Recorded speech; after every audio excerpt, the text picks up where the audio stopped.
Kendra Hatcher was born in a small town outside of Chicago, Illinois. From a young age, she exhibited a nurturing and caring nature. Her parents instilled in her the importance of helping others and making a difference. During college, Kendra developed a passion for dentistry and decided to focus on pediatrics. Her ability to connect with young people made her a natural choice as a pediatric dentist. She was drawn to working with children and helping them improve their oral health. In 2015, at just 35 years old, Kendra landed her dream job at a dental practice in Dallas, Texas, in a low-income community. This dental office was dedicated to community outreach and ensuring the residents of the area had the best care. With a passion for helping, Kendra quickly established a rapport with her patients. Kendra was an eligible bachelorette, so it came as no surprise that she quickly captured the heart of Dr. Ricardo Ricky Paniagua, a dermatology resident. Ricky, originally hailing from California, fell hard for Kendra, and she reciprocated his feelings. With only 4 months of dating, their connection was so strong that they began discussing moving in together and planning a wedding. Those who loved Kendra were thrilled for her. They hadn't seen her this excited in a long time. Life seemed to be on an upward trend for Kendra ever since she moved to Dallas at the start of the year. In September, Kendra and Ricky had planned a romantic beach getaway to Cancun. However, this would never come to pass. Little did Kendra know that her happiness would be short-lived. On September 2, 2015, Kendra was driving home from her job as a receptionist at a local hospital. While on her way, she was engaged in a text message conversation with Ricky, who was waiting at her apartment. They were excitedly discussing their upcoming trip to Cancun, scheduled for the following day. Ricky told Kendra that he was going out to grab a bite to eat and asked her to let him know when she arrived home. Around the same time, Hashim, a young man living in the same apartment complex as Kendra, was walking to his car in the parking garage with his friend. As they approached the parking area, he heard a commotion that echoed through the floor.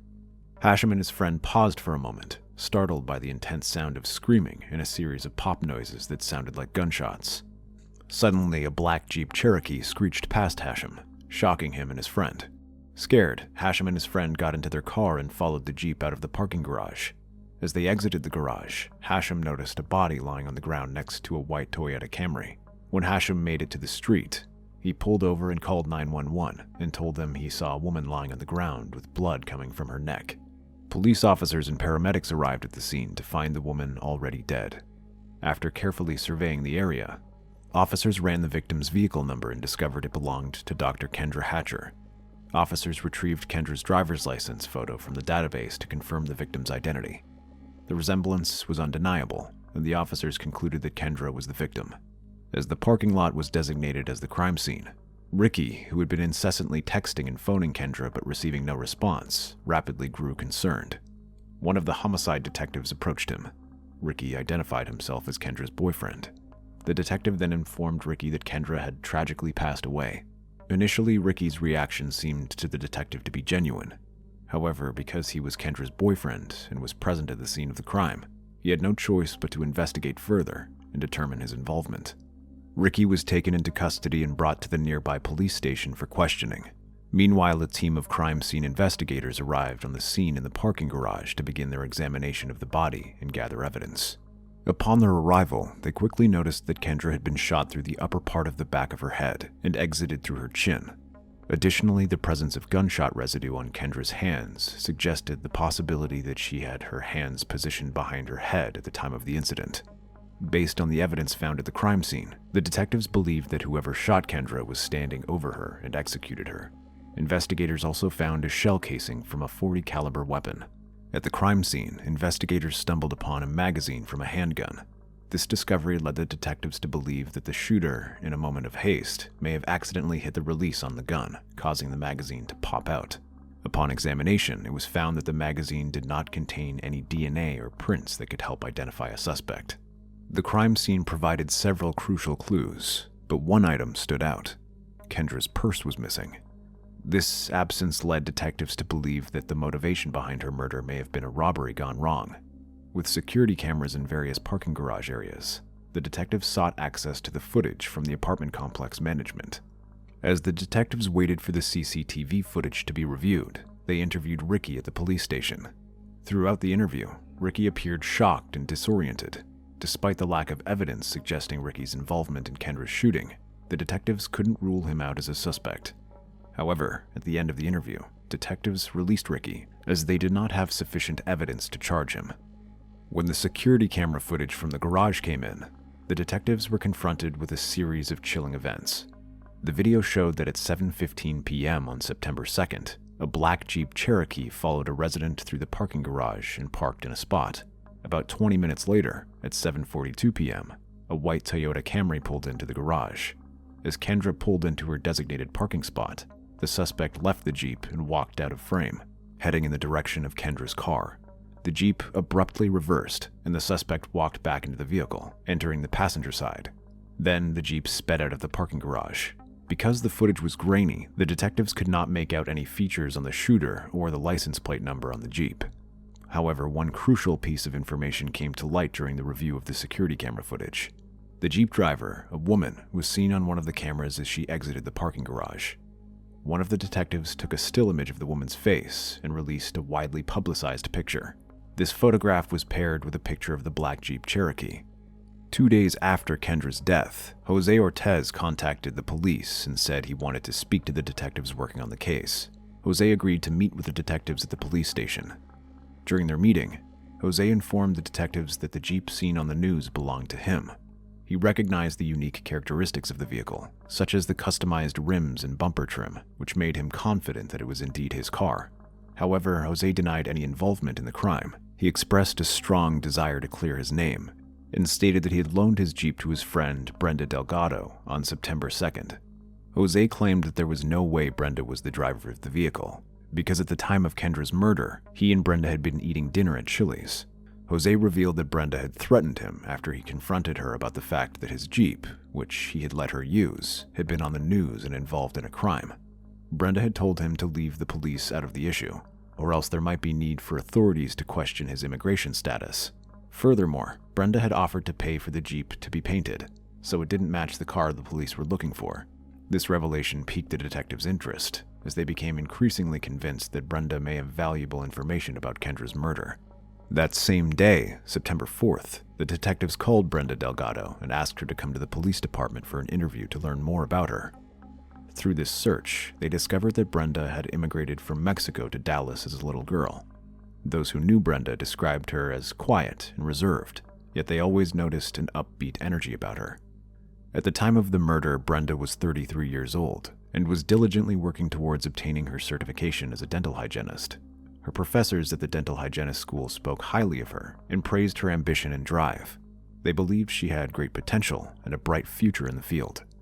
When asked if she knew the victim, Brenda denied having any knowledge of who Kendra was. Furthermore, she claimed to have spent the evening of September 2nd with her boyfriend Jose at Chili's restaurant. To support her alibi, Brenda presented the detectives with a receipt from Chili's as proof of her whereabouts that night. However, the detectives found certain aspects of Brenda's story suspicious. The fact that Brenda had the receipt from the dinner 2 nights earlier raised a red flag. They believed it was unusual for someone to have such an old receipt readily available. Brenda inquired as to why her name had surfaced as a potential suspect. The detectives replied that Jose Ortez had come forward and stated that Brenda had borrowed his Jeep. However, according to Brenda, her friend Crystal Cortez had borrowed the Jeep, not her. She provided the detective with Crystal's phone number and suggested they call her in for an interview. During the investigation, Crystal Cortez was interviewed in the interrogation room, and Brenda Delgado was in the other. Crystal admitted to driving the black Jeep Cherokee seen on the CCTV footage on the day and time of Kendra's murder. She stated that she and her son wanted to go to the park, and on their way there, a man suddenly jumped into the back seat of the Jeep. Crystal recalled how the man pulled a gun out and pointed it directly at her head. Terrified for herself and her child, she begged the man not to harm them. However, her pleas were brushed aside. The man ordered Crystal to drive, threatening her if she did not comply.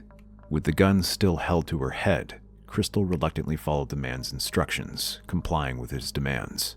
They made their way to the apartment parking garage, where Crystal tailgated a resident's car and entered a little after 7 p.m. Then she pulled into a spot and waited. Just then, a white car drove by, and the man emerged. Crystal heard gunshots, and she feared that the man had shot someone. The man returned and told her to leave. Crystal complied, driving the man to an area in downtown Dallas before dropping him off and leaving her and her son alone. In the video, Crystal was seen driving the Jeep into the parking garage, seemingly on the morning of the murder. However, it was evident that her son was not accompanying her, contradicting her story. The detectives were convinced that Crystal's account was false and pressed her for further details. As the conversation continued, the detectives questioned Crystal's claim that she was forced to drive to the apartment complex at gunpoint. They asked why she didn't attempt to escape or seek help during the encounter. The CCTV footage provided compelling evidence that Crystal had been waiting for the suspect to return to the Jeep before leaving. This evidence raised suspicions about the true nature of the incident.